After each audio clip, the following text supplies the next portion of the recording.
Well, when asked to sign, I don't sign anything. I'm an atheist, agnostic, anything else when I'm asked to fill out a form.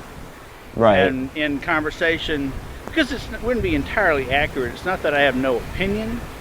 It's just that I'm not sure how helpful a particular conceptual construct is going to be. That being said, I could identify myself as a Buddhist Methodist.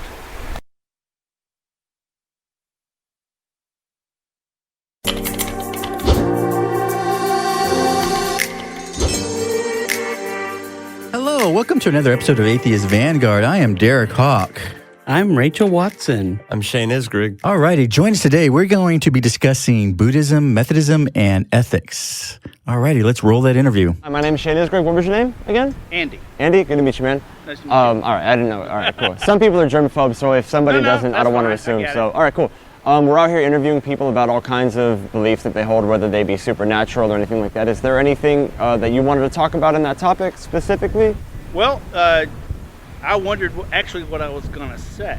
Okay. And because I could just ask up topics. We talk to people about different things all the time. well, when asked to sign, I don't sign anything. I'm an atheist, agnostic, anything else when I'm asked to fill out a form. Right. And in conversation, because it wouldn't be entirely accurate, it's not that I have no opinion. It's just that I'm not sure how helpful a particular conceptual construct is going to be. That being said, I could identify myself as a Buddhist Methodist. Okay, Buddhist Methodist. And so that probably gives you some context. Yeah, that gives me a little bit. So, do you hold to some of the philosophical views of Buddhism, but happen to be, because when I hear Methodist, I think the Christian denomination, is that? That's correct. Okay. That's my background. I was raised that way. Okay. I'm imbued with say, Christian ethics. Okay, so you still hold to the Christian beliefs, but you've adopted some Buddhist philosophy? I would say ethics and values is a little more precise than Okay. beliefs. Okay. Beliefs are something we just accept. It's a conceptual construct we accept based on no evidence whatsoever.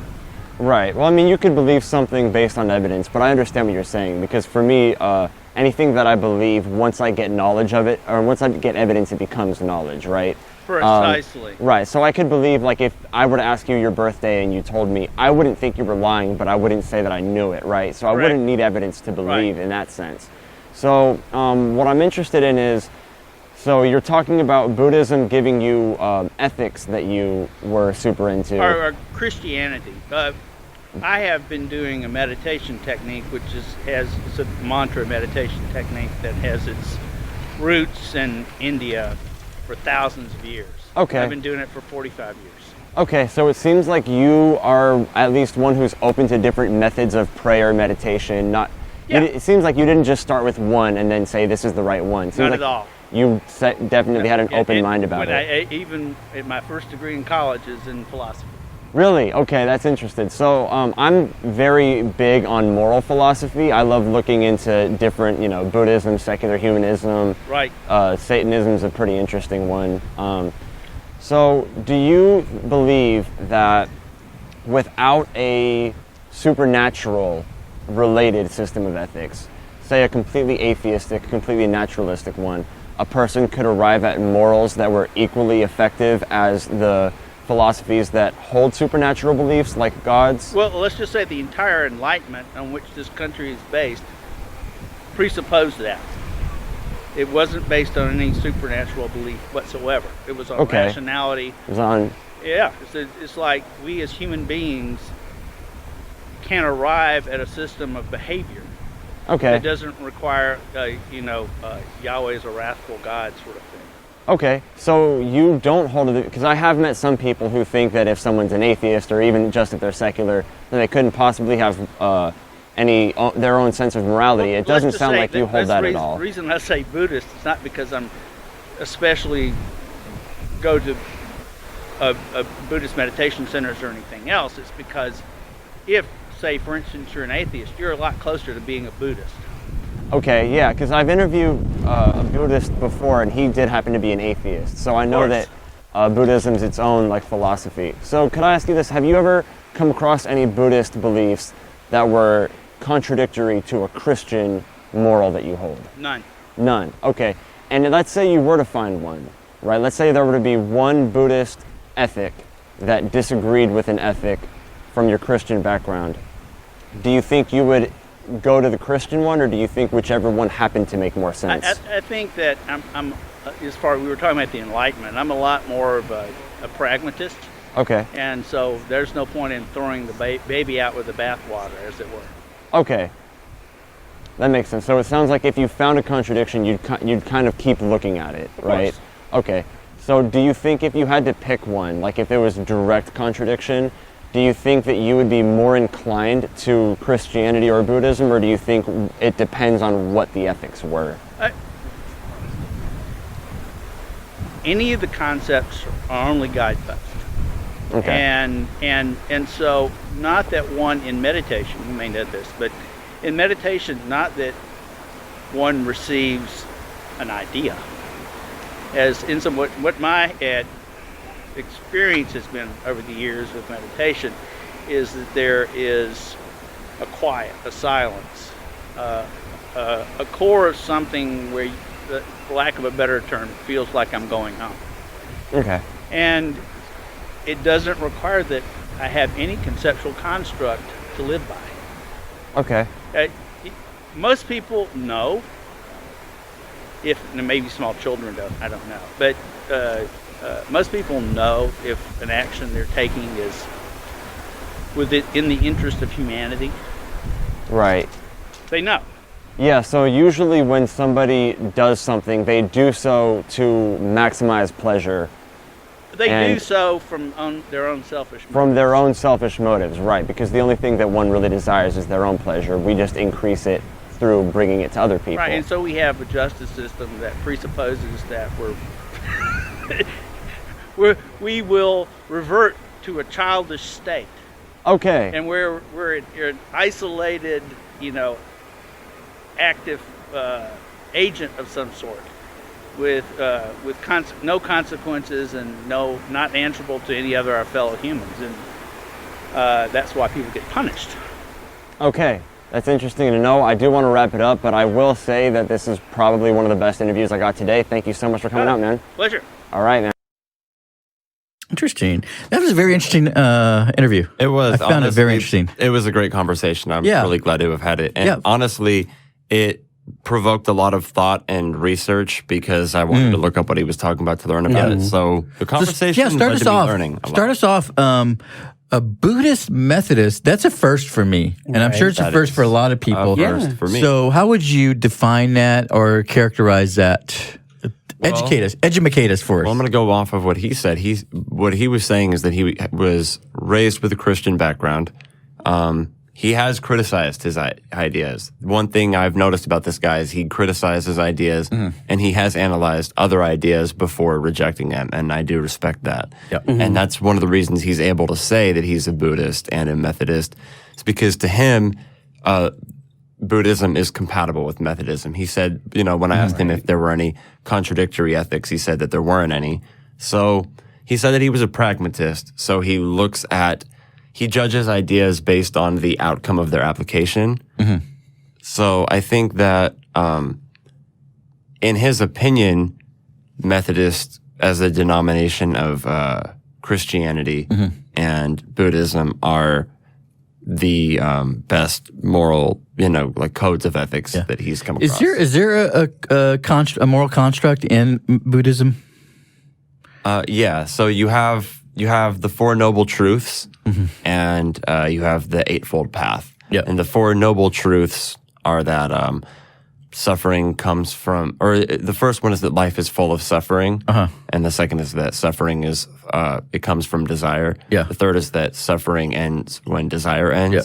And the fourth is that you need to follow the Eightfold Path to end those desires. And the Eightfold Path is something that would take a really long time to describe. But Those seems like principles, but is there a moral structure in Buddhism? Or that's kind of what the Eightfold Path is. Okay. And the Eightfold Path is really what their moral structure is. And without describing them, I could list them really quickly. So there's right view, right resolve, right speech, right conduct, right right livelihood, right effort, right mindfulness, and right samadhi, which samadhi is a form of meditation. So, Okay.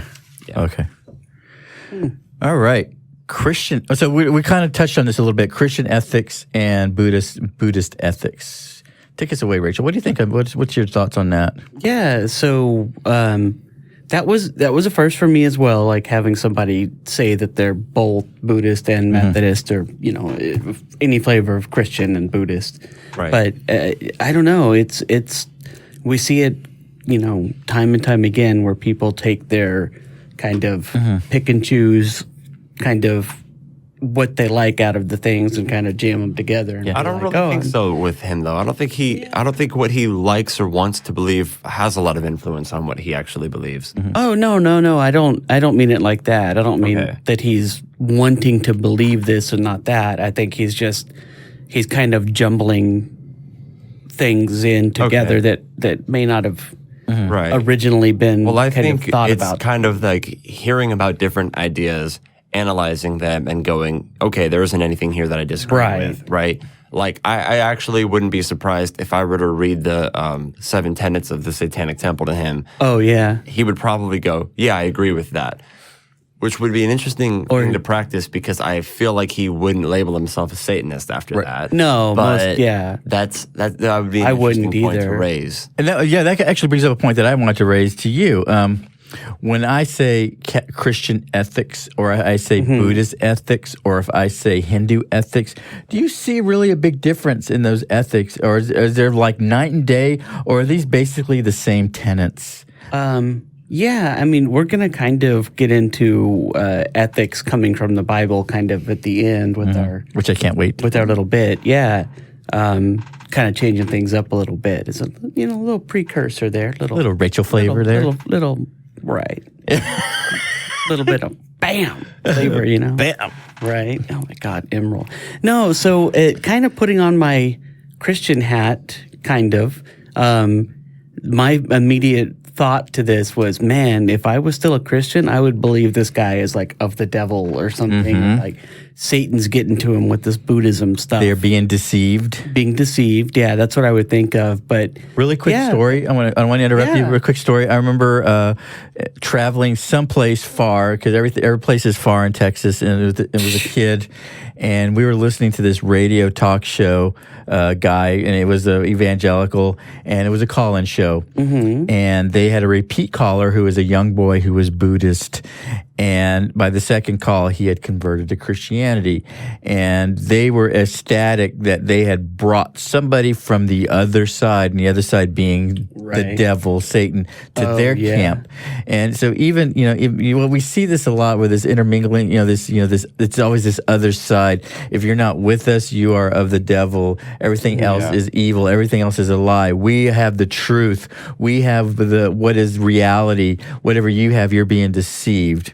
Right. And so that's why I brought kind of swinging it around to, these ethics that we see in other religions are primarily the same, the golden rule. Right. How we treat other people, how we, how we respect other people's property and space. People from different parts of the world and, people of different times would come up with some of the same ethics. I mean, because it isn't really hard to figure out in practice that, not assaulting somebody when you're angry leads to a better outcome for it is them wrong and for the society that you live in. And once you start figuring out reasons why that's a bad idea, and it goes beyond, okay, you could have a desire to punch someone in the face, but you could have a desire to live a virtuous lifestyle. And we see this in the Bible. We do see this in the Bible, that it was not okay to kill people before the 10 Commandments. We already knew that. Right. We already knew that. We didn't need it. We didn't need Moses going up some mountain and to tell us that. We knew that it was wrong to steal before that. Right. And again, it goes back to, we don't need a God to tell us, these type of behaviors are wrong. And regardless of what religion you believe, it is wrong to kill somebody or steal from either here and there and there. Yeah. Right. Going back It's to universal. basically the same point that Hitchens brought up. He said, so you're expecting me to believe that my ancestors were just going around thinking that adultery and theft and murder and rape were perfectly fine. And then Moses went up in the mountain and said, oh, actually, I have some new ideas. Right. Yeah. It's probably not the case that was how things were working. So, do you know why Moses was exiled from Egypt? Acid? Too much acid. That's Dropping too much acid? Because he killed one of the guards. Right. Yeah, that He committed a crime. The guard killed an Israelite. He did it out of revenge. Correct. Yeah. Yeah. In Exodus. So it was wrong, and that was before the Ten Commandments. So just saying.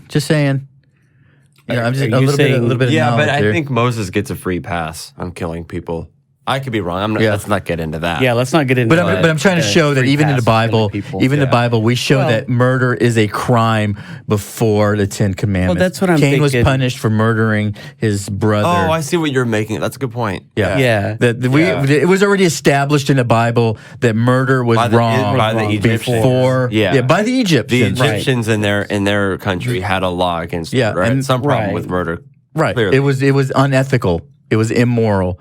It was a crime. Well, though, then again, you could also argue that they could have only had a problem with it. And I don't think that this is true, but I'm saying this is like my, devil's advocate. Mm-hmm. You could argue that the only reason they were angry about it was because it was an Israelite killing an Egyptian. So he was an adopted Egyptian. So I don't know if his heritage was established then or it was known.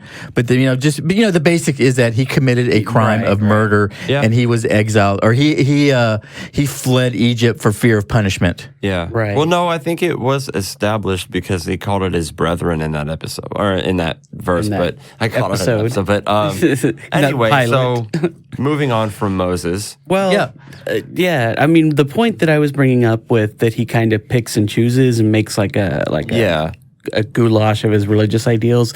It's more like the Jefferson Bible kind of thing. He's probably thought about it a bunch and kind of picks the good parts, leaves the bad parts. I don't know that I would use the word choose though. I think well, there are certain ideas like that he's discovered. He assessed the issues and kind of did the Jefferson thing. He just already agreed with them. Right. He was already kind of aligned with those ethics. So kept those. And then he was, looks like he got into Buddhism and kind of merged his religious beliefs out of those two formats. Interesting that those two philosophies would be compatible.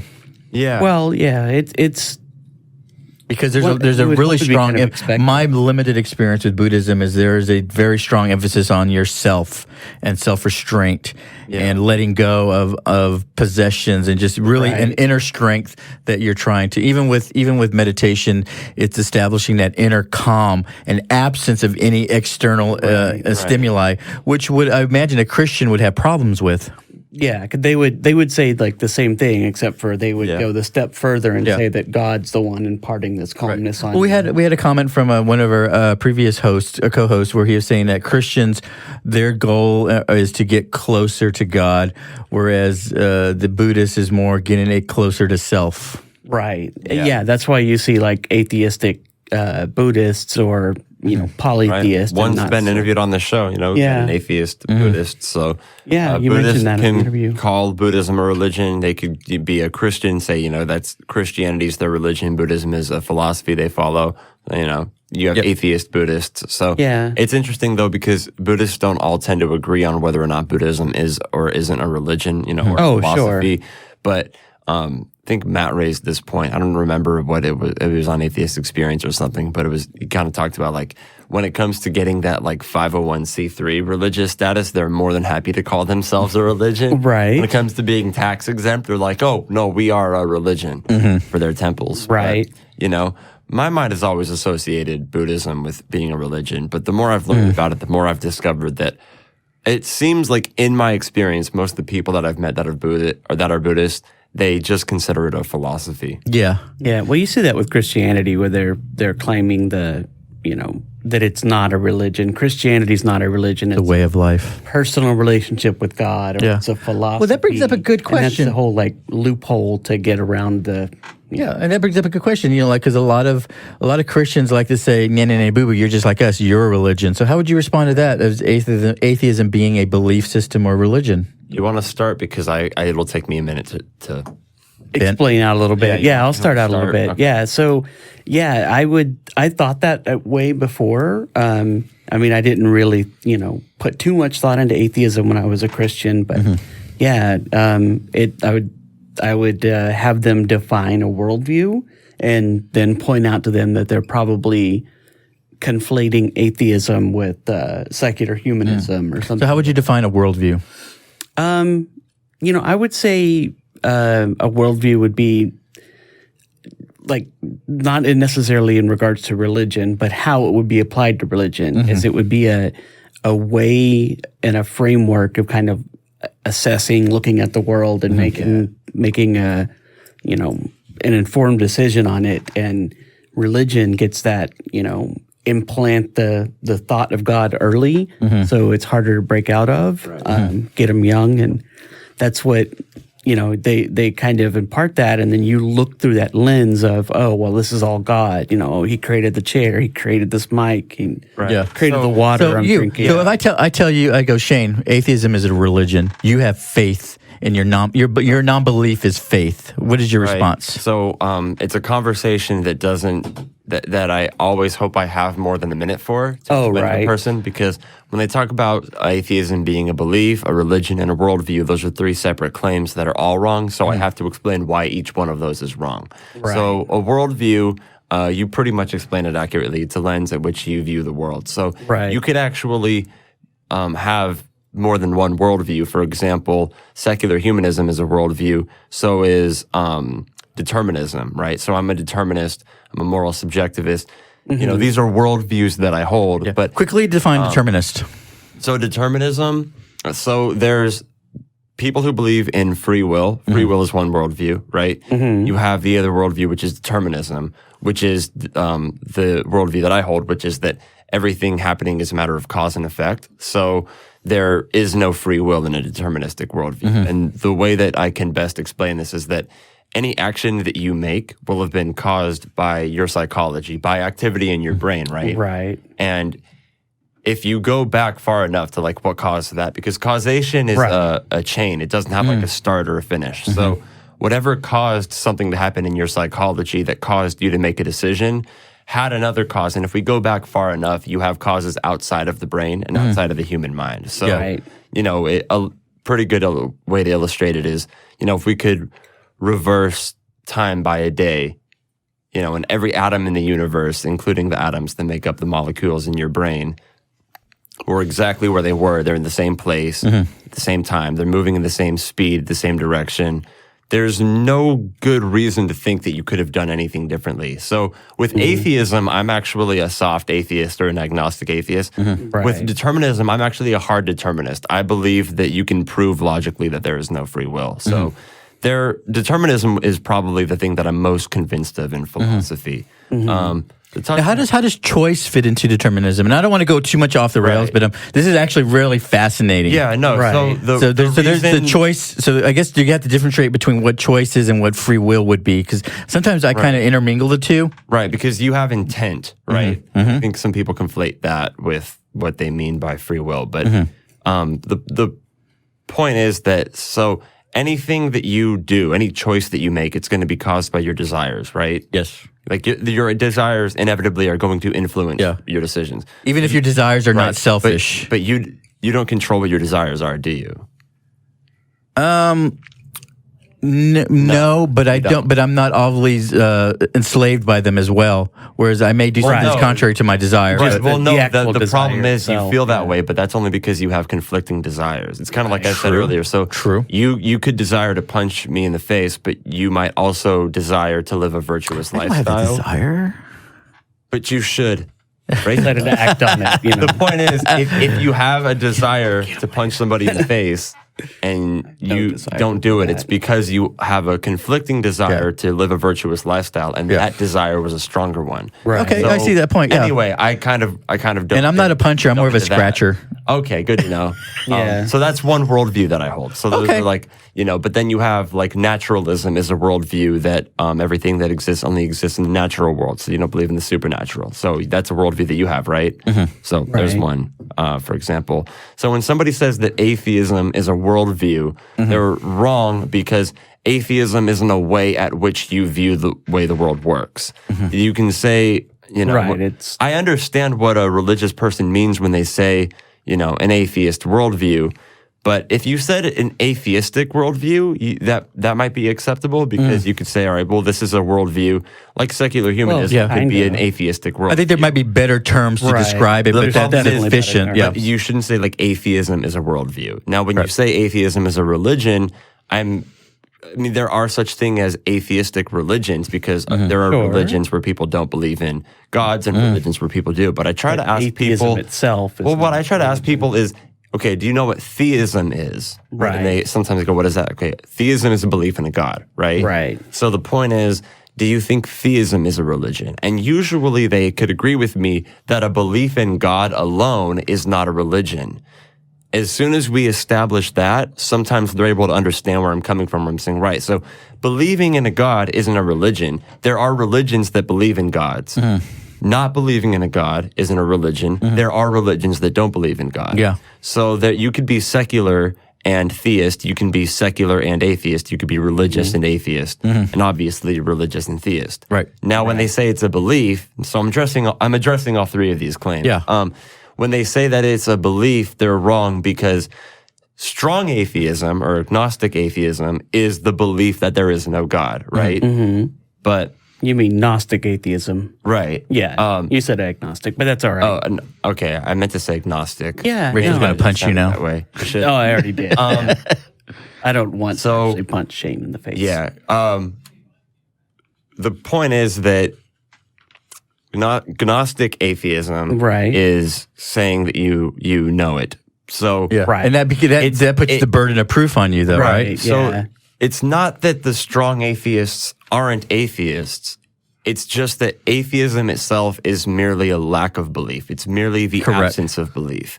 So if somebody says, if you ask, do you believe in a God? And somebody says, oh, I'm agnostic. Really, that means they're an atheist too. They're an atheist just like I am. Right. Because if you aren't convinced that there is a God, if somebody goes, oh, well, I'm not convinced one way or the other, congratulations, you're in the same camp that I'm in. Right. If you hold their feet to the fire on that, you really can. Yeah, no, I know a lot of people that are atheists and they just haven't accepted because of the stigma on the label atheist. I experienced Neil that deGrasse at Tyson work. is one of those, and it's fucking annoying. It is. I had somebody at work that we were talking about I don't think he'll ever watch this, but you're an atheist, dude. Yeah, for sure. In any normative definition, he's an atheist. But yeah, at work, I had a friend that we were talking about YouTube channel where it was, I can't think of the Hugo and Jake. Okay, I've heard of that. And They're really she good. pointed out that I should watch the channel.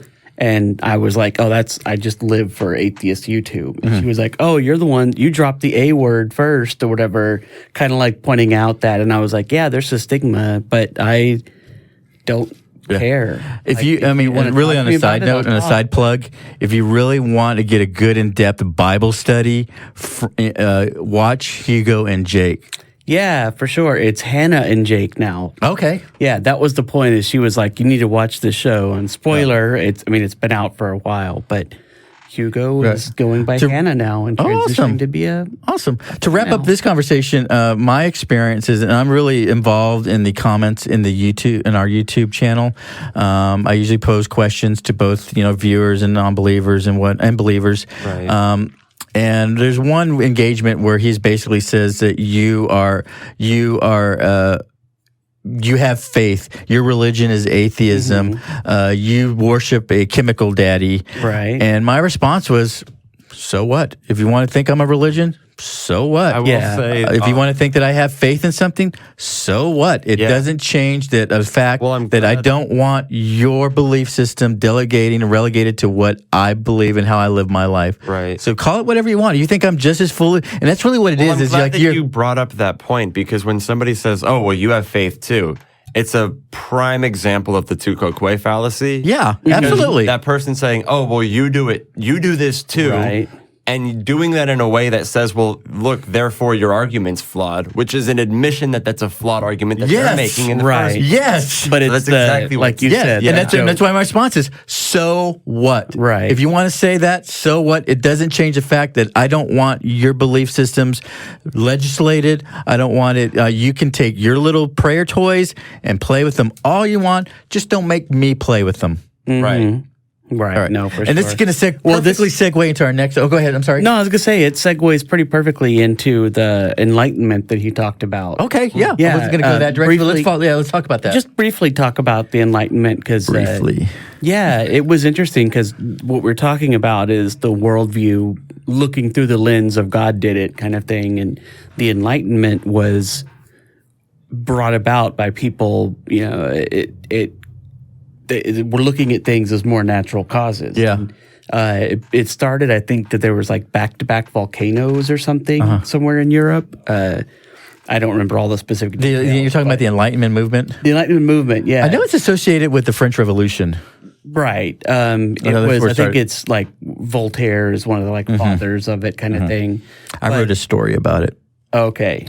Another shameless as far plug. as I understand, there was a volcano and everybody ascribed that to like God's wrath or God's anger. Were there gays around? Another probably. Or no, we get washed away. No. That's the thing is there were probably gays around, but the volcano only killed the straights. The gays made it out alive and God missed again. Yeah, our weakness is water. But yeah, like Hurricane Katrina missed the French Quarter, and it's like arguably the gayer portion of New Orleans. If gays are volcano proof, then I don't know anything about life anymore. Then that is right. That fundamentally changes the way that I look at the world. But a second volcano apparently went off in like Spain or something, and they came to the conclusion, they're like, we don't live in the best of all times and the best of all worlds in this perfectly designed world for us. Like, this place is hostile to us. Like, this is fucked up. And they started thinking about it and ascribing worldly events like that to just events that occur. Yep. And there's no extra on top of it. And he mentioned that as kind of, I don't understand what Enlightenment, sorry, I kind of lost my train of thought. Enlightenment is kind of what shaped the U.S., but then he goes on to say, like, the justice system presupposes that we revert to a child estate and, that we're considered isolated active agents with no consequences, and that's why we get punished and stuff.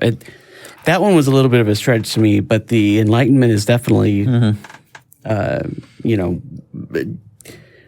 monumental to a founding of our which is country. really contradictory to a lot of what Christians believe is like this is a Christian nation.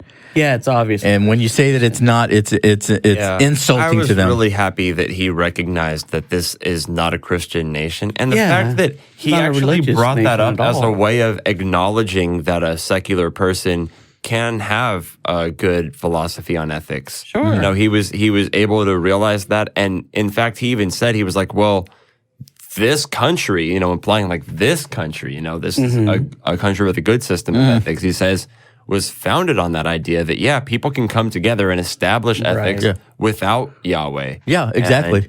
The fact that someone who believes in Yahweh could see that makes me very happy. It's also like... And there's nothing wrong with that. It really isn't. It's like... No, there is not. Like if, even take it... If I'm going to put my Christian hat on and say that we are created in the image of God and we can come together and make a good system not based upon a religious book, what's wrong with that? What's wrong with that is that they believe that they're created bad and defective and that they need God to be good. You made a mistake in your Christians argument. Just understand that not everybody is a Christian. The guy that I'm going to be having my first debate on March 9th. Another shameless plug there. Shameless plug. Shameless plug. But the guy that I'm going to be debating, I became friends with him on Facebook, and I was reading, he commented something about, so he supports, from what it looks like, a separation of church and state. So that makes me happy because he's taking his bias out of whether or not religion should be involved in the government, which is awesome. Yep. Yeah. So we're running out of time.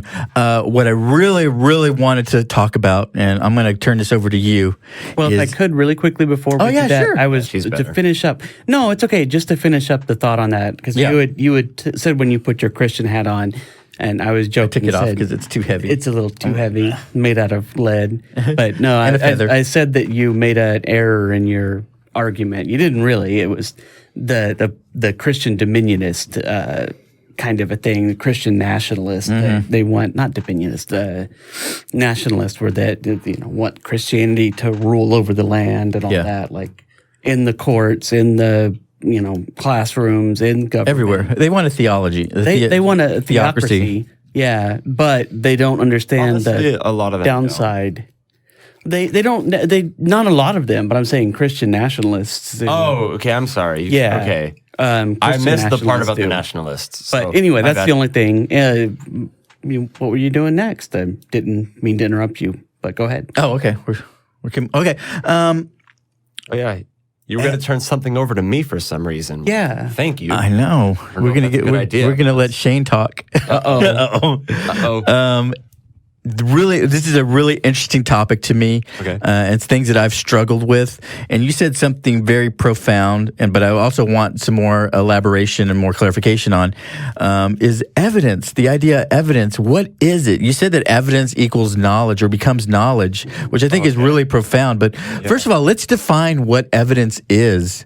Because again, we define our basically our belief system is, if you provide me with evidence, I am capable of changing my mind or changing my views of things. So this is a powerful tool. So what is it? What makes something evidence? What makes something evidence? Wow. That's a very good question, being asked to define evidence on the spot. I would have to say that evidence would be something, evidence would be a product of a circumstance or of an event which gave certain indication of a claim. That's the best definition I can give, off the top of my head. Yeah. I'm sure if you look up evidence definition, you'll get something better than what I just came up with. But So you say that evidence can change your mind of things, right? What So if you for me, what if you don't understand evidence? Is it still evidence? Evidence is still evidence if you don't understand it. It's just that it wouldn't be good enough evidence for you based on the information that you have. Right? Yeah. Right. Even though say it's like strong evidence to somebody, like say an astrophysicist, that this changes the way we view the universe, but for you it's too complicated, and your view of the universe still remains the same. So that's a Right. good example of it still being evidence. But as for the question of, what was your other question about evidence? You said something about how I mentioned evidence leading to knowledge.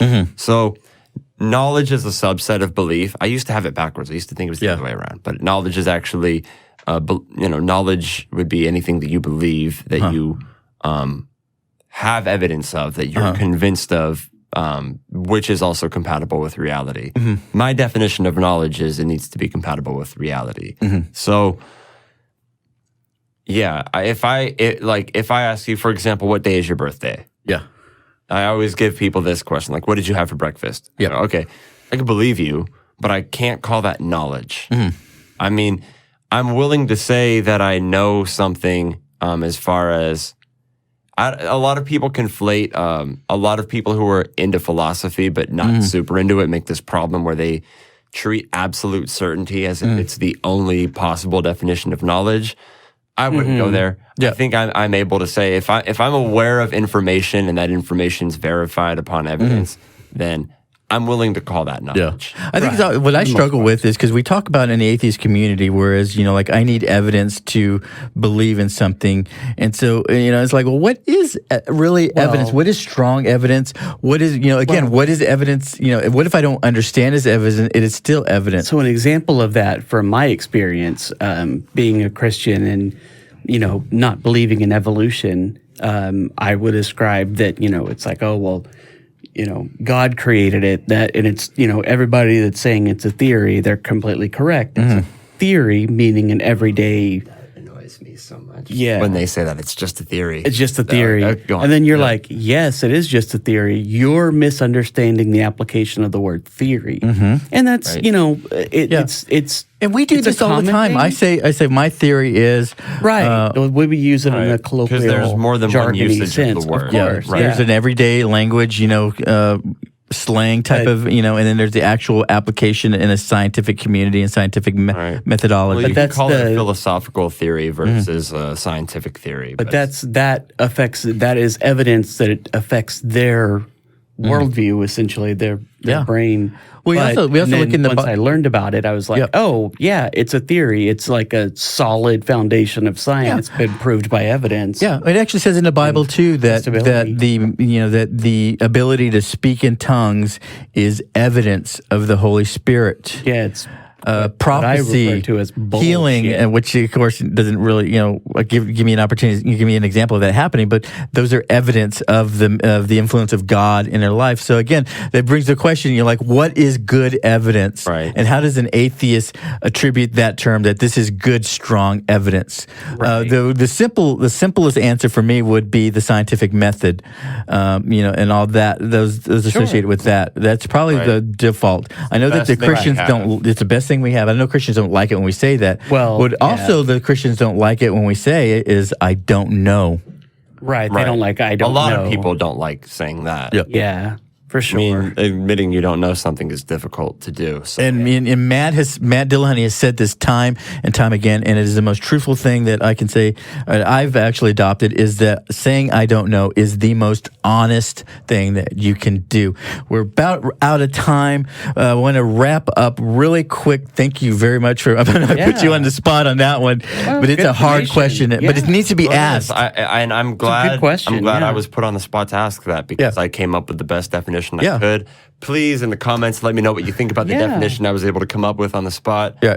Whether or not you think it was good. If you have a criticism of it, I'd love to hear it. Everybody do that thing. Yeah. You like, you subscribe. Most importantly, comment. We love it when you guys interact with us in the comments. You can't do a YouTube outro without saying, and ring the bell. And so you get ring the bell. notified of our... Yeah. I don't know if that does anything different. Link to our Patreon in the description. Creates more views. So, Rachel, I'm going to turn it over to you. Yeah. What do you got for us? What's going on? What's going on that you got this Bible laid out in front of you? So we're trying to... Does it burn when you touch it? Let me see. No, but I do catch on fire if I go into a church. I've tested I have that one. problem too. I don't have that problem because Jesus got a restraining order on me. Jesus got a restraining order. I would think that would make it. But no, we're kind of changing the endings up. Sometimes we're going to be doing a bit, sometimes not. We're going to kind of change them up and stuff. But today we wanted to talk about these Christian nationalists want the Bible everywhere, even in classrooms, and in such there are verses and stories in here that are not so savory. Yeah, You lie. in the Bible. So I wanted to talk a Get little thee bit behind about me, Satan. teaching your kids this story, this message here, and it comes from 2 Kings chapter 2, verse 23 through 24, and even 25, but everybody leaves that off. So 2 Kings chapter 2, verse 23. 2 Kings. So it starts off here, and I think this is ESV, English Standard Version. Okay. He went up from there to Bethel, and this is talking about Elijah. He went up there to Bethel, and while he was going up on the way, some small boys came out of the city and jeered at him, saying, "Go up, you bald head, go up." Another version, I think NIV, was they came out of town and jeered at him, saying, "Get out of here, baldy! Get out of here, baldy!" is the New International Version. I would have been like, "Hey, you bald-headed motherfucker! Go up, you bald head!" Right, exactly. This is essential. That there's some of the little kids that are, making fun of a guy for not having hair in his head, and what would a good Christian do?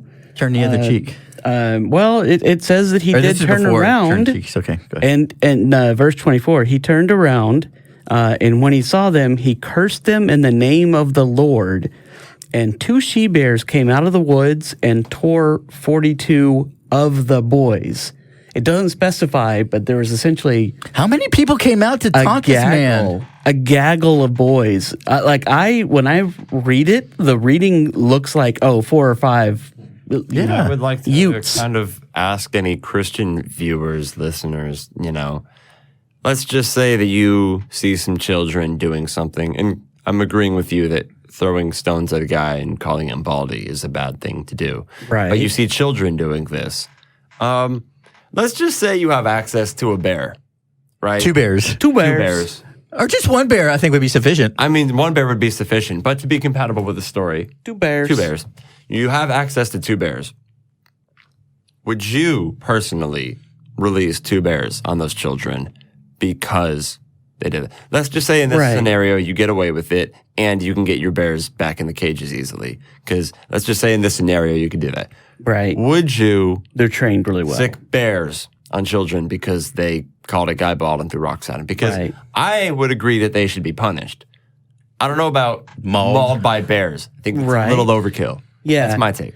Well, and 42 of the boys. So who knows? Maybe there was. Do you think those 80 parents, when they were boys cleaning up the parts, were like, yeah, he deserved it? Yeah. And it doesn't say that they killed them all. It said that they Tore them up.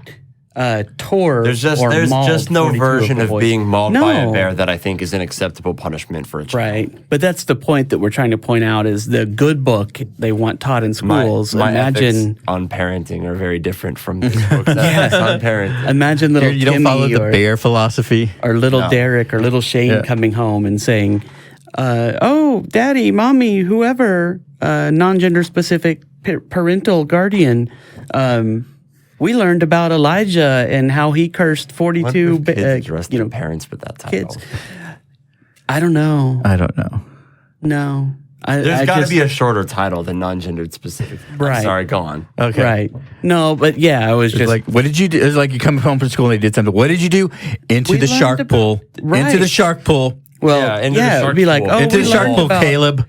Now. Elijah walking around Bethel and some kids jeered at him for being bald, and then he cursed him in the name of the Lord with 2 she-bears that were mean and mad.